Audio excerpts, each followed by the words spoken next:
नमस्कार, मी जिल्हाधिकारी नंदुरबार. जिल्ह्यातल्या सर्व वासियांना आज कोविडची परिस्थिती आणि आपण जे काही स्टेप्स घेतो आहोत आणि विशेष करून वॅक्सिनेशन त्याच्याबद्दल सांगण्यासाठी आलो आहे. जिल्ह्यामध्ये आज घडीला साधारणतः 28,395 एवढे पेशंट्स पॉझिटिव्ह आले. त्यापैकी 18,741 लोक बरे झालेत. 430 लोकांचा दुर्दैवी मृत्यू झाला आहे. साधारणतः 1.51% एवढ्या आपल्याकडे इतका डेथ पर्सेंटेज रेट आहे. मित्रांनो, मागेही मी आपल्याला सिटी स्कॅन आणि रेमडेसिवीरबद्दल बोललो होतो आणि बऱ्याच लोकांची इच्छा आहे की वॅक्सिनेशनचं काय. तर आपल्याकडे 52 सेंटरला वॅक्सिनेशन चालू आहे. 45 वर्षाच्या वयातल्या सर्व लोकांना ह्या वॅक्सिनेशन्स, त्यापैकी 52 पैकी फक्त 3 प्रायव्हेट सेंटर आहेत, बाकी 49 सर्व गव्हर्नमेंट सेंटर आहेत. त्याच्यामध्ये सिव्हिल हॉस्पिटल असेल, PSC असेल, अजून बरेच सेंटर्स आहेत. त्याची यादी आम्हाला आपल्या पेजवरती मिळून जाईल. त्याची यादी आम्ही लोकांना सर्क्युलेट केली आणि बऱ्याचशा लोकांना माहिती आहे. बऱ्याच लोकांमध्ये अफवा आहे की वॅक्सिन दिल्यानंतर लोकांना कोरोना होतोय, वॅक्सिन दिल्यानंतर लोकांना ताप येत आहेत, अशक्तपणा जाणवतो आहे आणि म्हणून आदिवासी समाजामध्ये, गरीब वर्गामध्ये प्रचंड अफवा आहेत, प्रचंड गैरसमज आहेत आणि हे गैरसमज दूर करण्यासाठी मी आलेलो आहे. आपल्या जिल्ह्याची आजच्या घडीला जर पॉप्युलेशन एक्सपेक्ट केली साधारणतः 20 लाखाच्या आसपास आहे आणि अबॉव 45 इयर्स आपण जेव्हा म्हणतो तर साधारणतः त्याचे 2.5 ते 3 लाख एवढी लोकसंख्या आम्ही अपेक्षित केलेली आहे. या 2.5 ते 3 लाख लोकांपैकी जे शासकीय अधिकारी आणि कर्मचारी आहेत असे साधारणतः 22,066 लोकांना पहिला डोस दिलेला आहे आणि 45च्या वरच्या व्यक्तींना साधारणतः 41,528 असे साधारणतः आपण आतापर्यंत 63,554 लोकांना दिलाय. तर हे बाकीचे 2.5 ते 3 लाख लोकांपैकी 63,554 लोकांना दिला तर अजून मग जो उरलेला 2 ते 2.5 लाख लोक आहेत त्यांनी अजून पहिली वॅक्सिन घेतलेली नाहीये.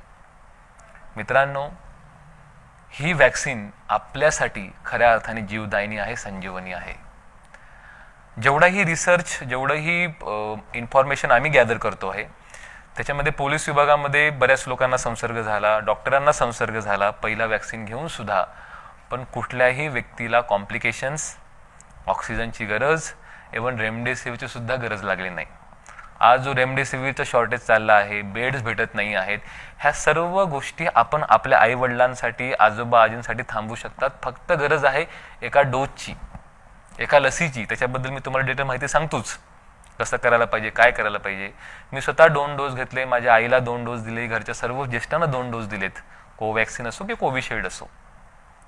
परंतु ही जी मनातली भीती आहे की लस दिल्यावरती काही दिवस ताप येतो, काही दिवस अशक्तपणा जाणवतो की हे होतं, याला म्हणतात बॉडी, आपलं जे शरीर आहे, जेव्हा एखादी गोष्ट फॉरेनचं काही आलं त्याला जेव्हा इम्युन रिॲक्शन करते, त्याच्यामध्ये जेव्हा अँटीजन अँटीबॉडी जेव्हा रिॲक्शन होते, तो जो रिस्पॉन्स डेव्हलप होतो त्या इम्युन रिस्पॉन्सचं ते लक्षण आहे. तर काही लोकांमध्ये लक्षणं दिसतात, काही लोकांमध्ये दिसत नाही, पण त्याच्याने कुठलाही माणूस दगावत नाही. जो रिसर्च नाशिकमध्ये झालाय, आम्ही आमच्याकडे केला आहे की ज्या लोकांना पहिला डोस देऊन, साधारणतः 1200 लोकांना पहिला डोस देऊन व्हायरस झालं. आता हे 60, 70, 80 हजारामध्ये झाल्यावरती इन्फेक्शन होणार असं नाही, इन्फेक्शन होऊ शकतं, परंतु कुठलाही माणूस सिरियस झाला नाही, कुठल्याही माणसाला ना रेमडेसिवीरची गरज पडली नाही, कुठल्याही माणसाला ऑक्सिजनची गरज पडली नाही. तो माणूस, त्याला साधा ताप आला आणि घरच्या घरी बरे झालेत. माझेही 1-2 नातेवाईक घरच्या घरी बरे झालेत इंजेक्शन दिल्यावर.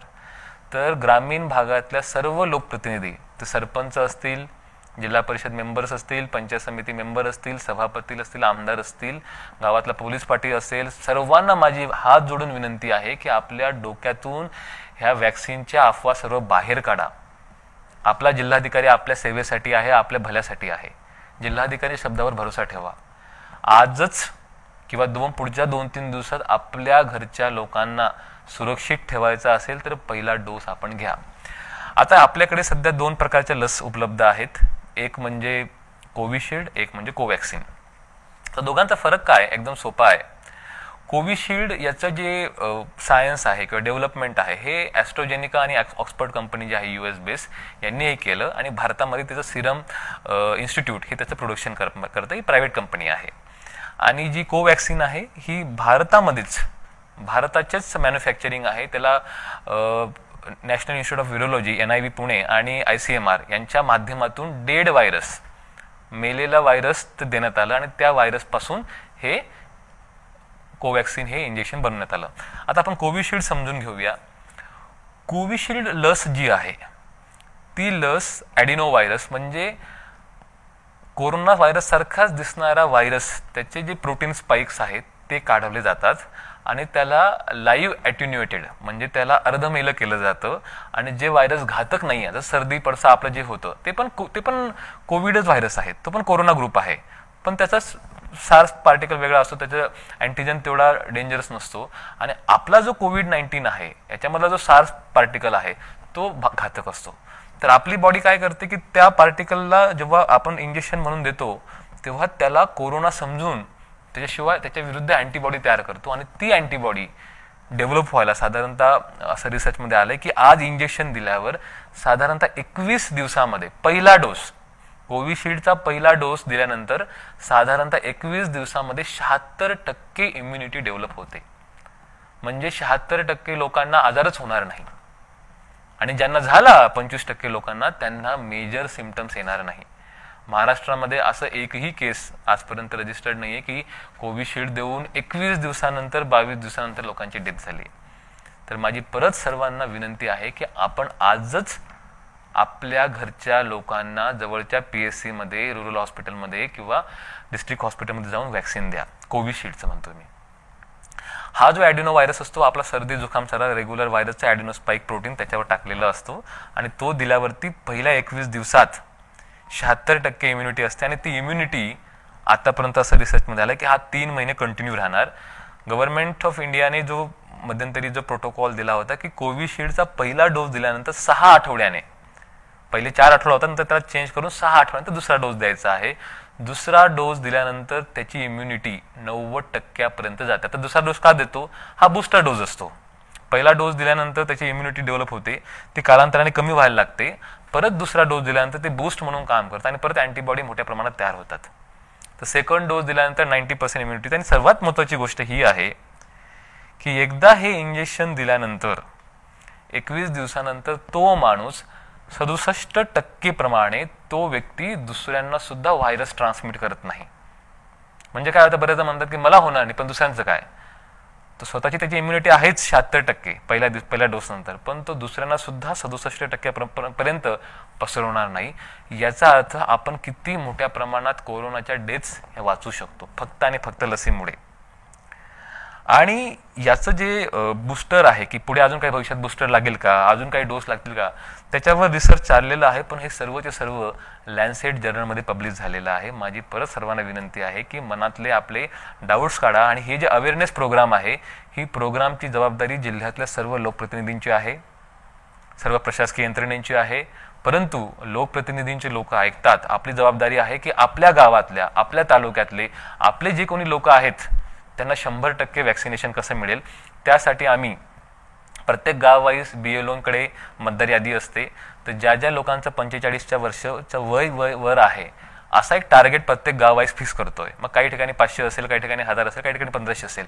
आणि त्या गावातल्या ग्रामसेवक, तिथली नर्स, तिथला सरपंच यांची ही जबाबदारी आहे की त्या सर्व लोकांचं वॅक्सिनेशन पुढील काळात झालं पाहिजे. त्यासाठी जर लागत असतील काही गाड्या, काही व्हॅन्स, काही बसेस, काही रिक्षा, आपण तिथल्या NGO सोबत, स्कूल सोबत टायअप करा. परंतु आपण आपल्या गावातल्या सर्व लोकांचं लसीकरण कृपया करून घ्या. दुसरी लस आहे कोवॅक्सिन, जी इंडियन मेड आहे. त्याच्यामध्ये डेड व्हायरस जो मी बोललो की ICMR आणि NIOH मार्फत देण्यात आलेला आहे. हा डेड व्हायरस असल्यामुळे याच्यामध्ये रिॲक्शन्स ज्या होतात, अँटीजन अँटीबॉडीचा जो इम्युन रिस्पॉन्स असतो, तो इम्युन रिस्पॉन्सचे जे साईड इफेक्ट असतात ते फार अंशी कमी दिसतात. ताप येणे किंवा चक्कर येणे ते कमी दिसतात, एकदम कमी दिसतात. परंतु याच्या व्यतिरिक्त सुद्धा काही इंजेक्शन्स ज्या बाहेरच्या देशामध्ये अवेलेबल असेल, फायझर असेल किंवा मॉडर्ना असेल, परंतु याच्यापासून सुद्धा पहिला डोस दिल्यानंतर 81% इम्युनिटी आपल्याला 2 ते 3 आठवड्यामध्ये मिळते पहिला डोस दिल्यानंतर. आणि दुसरा डोस दिल्यानंतर साधारणतः तो परत 85 ते 90% जाते.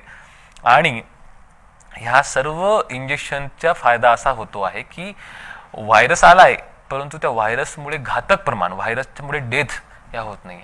दुर्दैव असं आहे की आम्ही वारंवार लोकांना सांगतो आहे, समजून सांगतो आहे, परंतु कोणीतरी व्हॉट्सअपवर काहीतरी अफवा पसरवतो, कोणीतरी काहीतरी सोशल मीडियावर अफवा पसरवतो. मी स्वतः बोललो की देशाचे प्रधानमंत्र्यांनी वॅक्सिन घेतलेली आहे, आपल्या मुख्यमंत्र्यांनी वॅक्सिन घेतलेलं आहे, आम्ही स्वतः वॅक्सिन घेतो आहोत. आमच्या घरच्यांना आम्ही वॅक्सिन दिलेले आहेत, आपण कृपया घाबरू नका. आपल्याकडे अशिक्षितपणा आणि गरिबी असल्यामुळे लोकांमध्ये लगेच विश्वास अफवांवरती पसरवतात. तर कृपया माझ्या सर्व बांधवांना, ग्रामीण भागातल्या जनतेला माझं आव्हान आहे, शहरी भागातल्या जनतेला आव्हान आहे, कृपया आपण अशी लाईन लागली पाहिजे ॲक्च्युली वॅक्सिनसाठी की आम्हाला वॅक्सिन द्या. आमच्याकडे वॅक्सिनचे डोस शिल्लक आहेत तरी लोक येत नाहीत वॅक्सिन घ्यायला. तर ही अत्यंत दुर्दैव आहे आणि हे जर आपल्याला टाळायचं असेल तर सर्व लोकप्रतिनिधींची जबाबदारी आहे. मग तो गावातला ग्रामपंचायतचा मेंबर असो, सरपंच असो किंवा आमदार असो, खासदार, सर्वांची जबाबदारी आहे की आपल्या कार्यकर्त्यांच्या मार्फत ह्या लोकांना प्रबोधन करून गावोगावी कॅम्प लावा, PSCला कॅम्प लावा, गाड्या लोकांना प्रोव्हाइड करा. आम्ही त्यासाठी सूट देऊ, त्यासाठी मी कुठलाही रिस्ट्रिक्शन ठेवणार नाही. परंतु जास्तीत जास्त वॅक्सिनेशन जर आपण केलं, कारण डेथ ज्या होत आहेत, आपल्याकडे ज्या मृत्यू होत आहेत त्या 95% मृत्यू ह्या 45पेक्षा जास्त वयोगटातल्या लोकांमध्ये आहेत. आणि आपण जर आपल्या घरातल्या लोकांना आज जर एक लस दिली, 21 दिवसात त्याची 75% इम्युनिटी होते आहे, म्हणजे त्याला व्हायरस होणारच नाही. आणि जर झाला सुद्धा त्याला बिलकुल ऑक्सिजन बेडची गरज नाही आणि कसल्याही प्रकारच्या इंजेक्शनची गरज नाही. त्याला साधं तापाच्या औषध दिले आणि मल्टीव्हिटॅमिन दिले तर बरं होऊन जाईल. तर ही खरी संजीवनी आहे. रेमडेसिवीर संजीवनी नाही आहे. रेमडेसिवीर देऊन सुद्धा किती लोकांचे डेथ झालेत. तर ही आपल्या हातात जे आहे ते आपण आधी केलं पाहिजे. तर मी आज सर्क्युलर काढतोय, परिपत्र काढतोय, सर्वच्या सर्व गावामध्ये ऑलरेडी याद्या बनवणं चाललेलं आहे. फक्त आणि फक्त लोकांना कन्व्हिन्स करायचं काम आपल्या सर्वांचं आहे, मीडियाचं आहे, लोकप्रतिनिधींचं आहे, आमचं आहे. आम्ही ते करतोच आहोत. परंतु हे जर आपण करू शकलो तर खूप मोठ्या प्रमाणात डेथ आपल्या कमी होतील. तर कोविशिल्ड असेल किंवा कोवॅक्सिन असेल, कुठलीही लस घ्या, फक्त लस घ्या. आणि दुसरा विषय, काल मी नवापूरला गेलो होतो, तिथं 50 बेडचं ऑक्सिजन हॉस्पिटल सुरू झालंय. शहाद्याला आज संध्याकाळी परत जाणार आहे मी. ते उद्या किंवा परवा आमचं 100 बेडचं ऑक्सिजन हॉस्पिटल सुरू होईल. आता आम्ही असा निर्णय घेतला की प्रत्येक रुरल हॉस्पिटलला, प्रत्येक PSCला 50% आयसोलेशन्स बेड दिले जातील. त्या ठिकाणी साध्या ज्या मेडिसिन्स असतात, ज्या ओरल मेडिकेशन्स आहेत, जसं फॅबिफ्लू आहे किंवा मल्टीव्हिटॅमिन्स आहेत, फिवरच्या ड्रेसेस आहेत किंवा स्टिरॉइड्स आहेत, तर स्टिरॉइड इंजेक्शन आम्ही RHला उपलब्ध करून देऊ. माझी परत विनंती आहे की जोपर्यंत क्रिटिकल पेशंट्स, साधे माइल्ड मॉडरेट पेशंट जे आहेत, त्याला आपण फक्त आणि फक्त PSC RHला ट्रीट करू शकतो. आणि ज्या लोकांना सिम्पटम्स नाही आहेत पण कोविड पॉझिटिव्ह आले, माझी परत विनंती आहे की कृपया आपण घरी थांबू नका. हा व्हायरस डबल म्युटंट असल्यामुळे अत्यंत व्हिरुलंट आहे. मागच्या वेळची जी वेव्ह त्याच्यापेक्षा हा 10 पटीने जास्त संक्रमित होतो, जास्त फास्ट पसरतो आहे. म्हणून मी सकाळी सूचना दिल्या की गावातला कुठलाही पेशंट पॉझिटिव्ह आला त्याला एक तर सब सेंटरला ऍडमिट करा, PSCला ऍडमिट करा, जास्त असेल तर शाळा हॉस्टेलमध्ये त्यांना ठेवा, 10 दिवस ठेवा. त्यांची रोज ऑक्सिजन मॉनिटरिंग होईल, ताप मॉनिटरिंग होईल, त्यांना तिथं गोळ्या दिल्या जातील. परंतु कृपया करून गावात कुठलाही पेशंट ठेवू नका. तो जर पेशंट गावात फिरला किंवा घरच्यांमध्ये आपण जर ट्रान्समिशन झालं आणि घरातल्या जर एखाद्या व्यक्तीला त्याची इम्युनिटी जर स्ट्रॉंग नसेल तर त्याची डेथ होऊ शकते. तर आपण आपल्यासाठी, आपल्या जिल्ह्यासाठी जर आपल्याला व्हायरसचं इन्फेक्शन होत असेल तर तात्काळ आपण इन्स्टिट्यूशनमध्ये जाऊया. आमच्याकडे एकलव्य रेसिडेन्शियलला जागा आहे, आमच्याकडे गर्ल्स हॉस्टेलला जागा आहे, मध्यंतरी रेल्वे आली त्याच्यामध्ये कोचेसमध्ये जागा आहे. प्रत्येक ठिकाणी जागा शिल्लक आहे. फक्त आपल्याला 10 दिवस 12 दिवस थांबावं लागेल. प्रत्येक PSCला आम्ही जागा करतो आहोत, RHला जागा करतो आहोत, गावातल्या प्रत्येक शाळांमध्ये सब सेंटरला जागा करतो आहोत. परंतु कृपया करून आपण घरी थांबलात तर घरामध्ये आपल्या डब्याने, जेवणाच्या थाटाने, कशाना माध्यमातून आपल्यामुळे बाकीच्यांना जाऊ शकतो. आणि ते जर लोक घराच्या बाहेर गेले त्याच्यामुळे अजून व्हायरस ट्रान्समिट होऊ शकतो. तर 2 गोष्टी महत्त्वाच्या आहेत. सर्वात पहिली गोष्ट वॅक्सिनेशन आणि दुसरी गोष्ट स्वतःला तात्काळ आपल्या नातेवाईकांपासून, आपल्या मित्रांपासून, सर्वांपासून दूर गव्हर्नमेंट फॅसिलिटीमध्ये तुम्हाला जेवण मिळेल, पाणी मिळेल, सर्व मिळेल, रोजच्या रोज मॉनिटरिंग होईल. आणि तिथे जर आपली तब्येत बिघडली तर लगेच आपल्याला ऑक्सिजनची सुविधा देण्याचं काम आम्ही करतो आहोत. माझी परत विनंती आहे, अफवांवरती विश्वास ठेवू नका. आणि मध्यंतरी रेमडेसिवीर सुद्धा जवळपास 1000 रेमडेसिवीर इंजेक्शन डिस्ट्रीब्युटरच्या माध्यमातून आणि 950 इंजेक्शन्स हॉस्पिटलला आम्ही दिलेले आहेत. अजून देण्याचं काम चाललेलं आहे. परंतु रेमडेसिवीरपेक्षा वॅक्सिन ही लाईफ सेव्हिंग आहे. वॅक्सिन जर घेतलात तर बाकीच्या कुठलाही कॉम्प्लिकेशन येणार नाही. आणि ते जर आत्ता आपण पाळलं तर आपण आपल्या घरच्यांचं, आपल्या ज्येष्ठांचं जीव वाचू शकतो. नाहीतर त्यांच्या डेथला मला वाटतं कुठेतरी आपण पण जबाबदार राहू, ही आपण एक नोंद घेतली पाहिजे. म्हणून सर्वांनी हात जोडून माझी विनंती आहे, गाड्या अरेंज करा, जीपा घ्या, रिक्षा घ्या. सरपंच, ग्रामसेवकांनी काही स्कूल बसेस अरेंज करून द्या, काही लोकप्रतिनिधींनी बस अरेंज करून द्या. परंतु आपल्या वार्ड, आपल्या नगरपालिका, आपल्या गावातलं वॅक्सिनेशन सर्वांची आहे. ते जर आपण केलात तर मला वाटतं बऱ्याच अंशी आपल्याकडे ऑक्सिजन बेडची आणि ICU बेडची, व्हेंटिलेटर बेडची गरज राहणार नाही आणि 100% त्यांच्या डेथ ह्या प्रिव्हेंट होतील. एवढं मी बोलतो. आपण हे पाळाल अशी माझी अपेक्षा आहे. धन्यवाद.